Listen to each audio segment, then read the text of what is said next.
मशहूर सखा मुल्कन जे अंदर सो यार सखी उस्मान आहे, सो यार सखी उस्मान आहे। जै दीन ते दौलत ख़र्च कई दिलदार सखी उस्मान आहे, दिलदार सखी उस्मान आहे।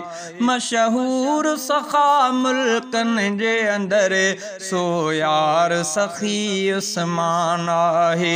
जै दीन ते दौलत ख़र्च कई दिलदार सखी उस्मान आहे। जै दीन ते दौलत ख़र्च कई दिलदार सखी उस्मान आहे, दिलदार सखी उस्मान आहे।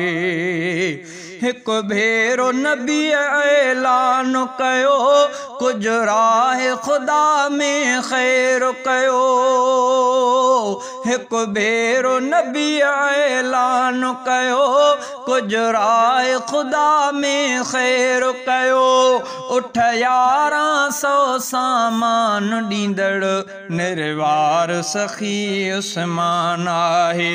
उठ 1100 सामान ॾींदड़ निर्वार सखी उस्मान आहे।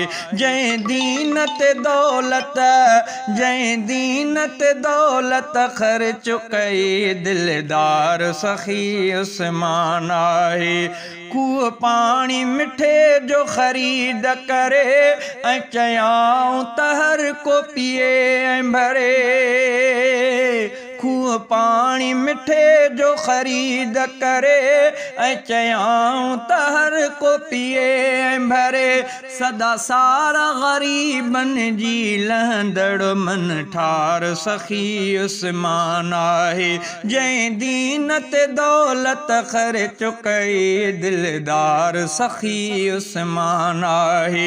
मशहूर सखा मुल्कन जे अंदर सो यार सखी उस्मान आहे, सो यार सखी उस्मान आहे। अरबीअ बनकाह में न्याणियूं ॾिनियूं, उस्मान जे घर जूं राणियूं बणियूं। अरबीअ बनकाह में न्याणियूं ॾिनियूं, उस्मान जे घर जूं राणियूं बणियूं। आशान शुजाअत वारो सॼण सरदार सखी उस्मान आहे, सरदार सखी उस्मान आहे। ज़ुल्हज जी तारीख़ 18 ते, ज़ुल्हज जी तारीख़ 18 ते कई शहादत तंहिंखे नसीब ख़ुदा। ज़ुल्हज जी तारीख़ 18 ते कई शहादत तंहिंखे नसीब ख़ुदा। क़ुरान खे पढ़ंदे शहीद थियो पगदार सखी उस्मान आहे। उस्मान सब था जेके रखने से हरामी बुराई बुछड़ाने। उस्मान सब था जेके रखने से हरामी बुराई बुछड़ाने। पर मोमिन कलमे वारन जो सिक प्यार सखी उस्मान आहे। उस्मान खां कन था फरिश्ता हया निराली हरकतें जी अदा। उस्मान खां कन था फरिश्ता हया निराली हरकतें जी अदा। आराहु मोहम्मद खूबिन साट मिटार सखी उस्मान आहे।